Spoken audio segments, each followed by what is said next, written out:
Yes, I believe it is. And not just because, it has led to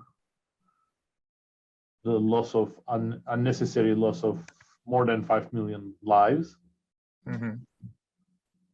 but more because it has laid bare some major problems that existed in the world. And I think in some ways it has even accelerated them. James and I define critical juncture as a situation in which existing institutions are incapable of dealing with challenges. There is uncertainty, agency, and possibility of institutional change. I think the current environment matches that because we have seen more than 30 years now, 40 years in many places, where growth has been much less shared than before. So the model of economic growth adopted from emerging economies to the industrialized nations is increasing inequality, but worse, is not even generating prosperity for a quite significant fraction of the population. We are also seeing democratic institutions becoming much weaker, especially since around 2005 or so. And on top of that, we have climate change that I think is really alarming, and we are at a bypass and sort of ignoring that problem. So all of those, I think, really qualify our current moment as one of critical juncture. I think that's really hard to know, but I think if we fail to put our institutions in a more sustainable path, my expectation is that there will be periodic crises that might act like critical juncture. So, for example, if, say, in the United States, we had re-elected Trump, I think that would have accelerated some of these trends. It would have further boosted inequality, weakened democratic institutions, and obviously inaction against climate change and inaction against the need for global institutions, etc., would not have taken place. And so I think that would have laid the groundwork for another critical juncture to emerge in the years that followed. But beyond that, it's not something I can forecast in some sense. Well, I disagree with that.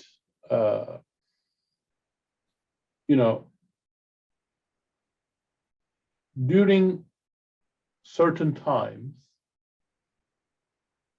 states need to play more role. They have greater responsibilities on them. That was the case after the Great Depression and World War II, when the state had to shoulder greater responsibilities to build a welfare state. That was very important because we had seen the tremendously costly domestic and international consequences of lack of such institutions in Europe. Well, in some sense, when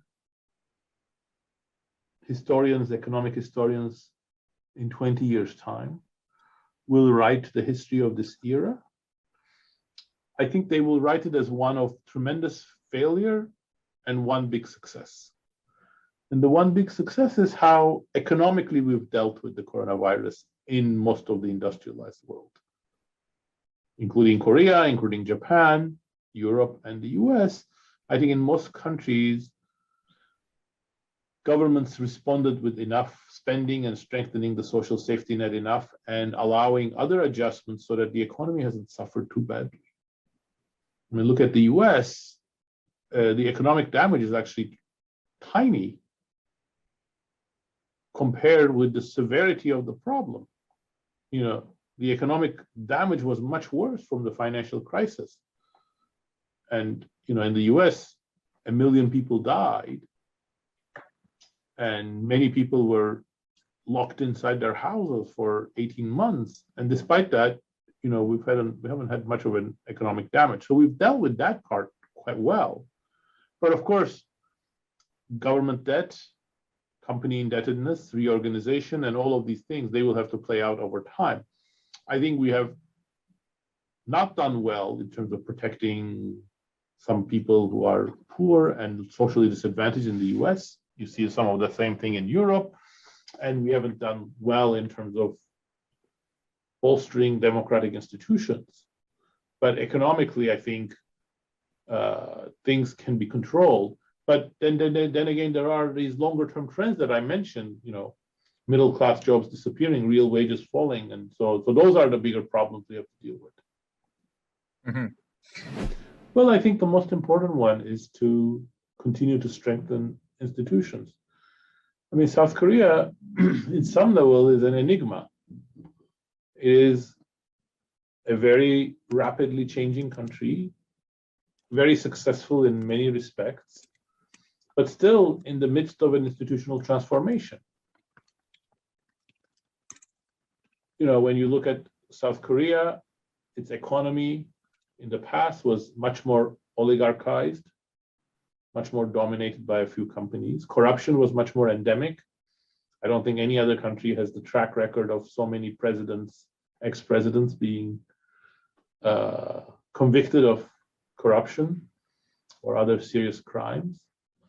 On the other hand, it has developed a very vibrant democracy.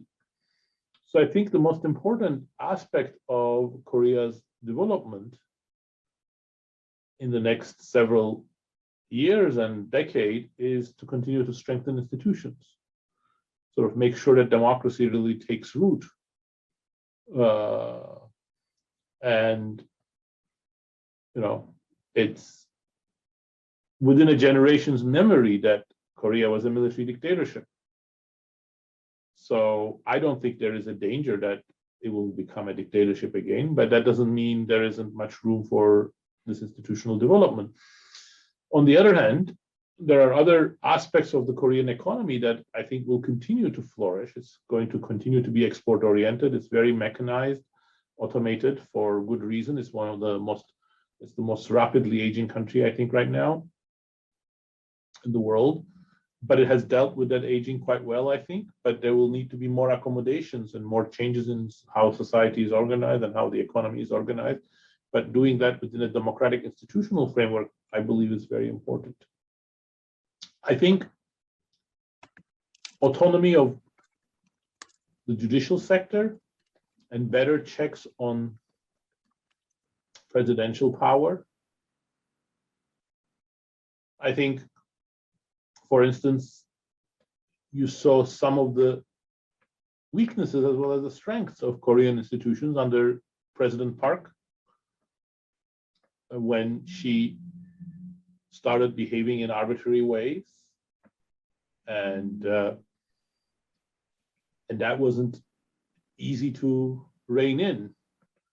On the other hand, you also saw the strength of democracy, that she was voted out and impeached, and so I think can we be sure that there won't be another event like that in the future? I think those are some of the questions that we have to worry about institutionally.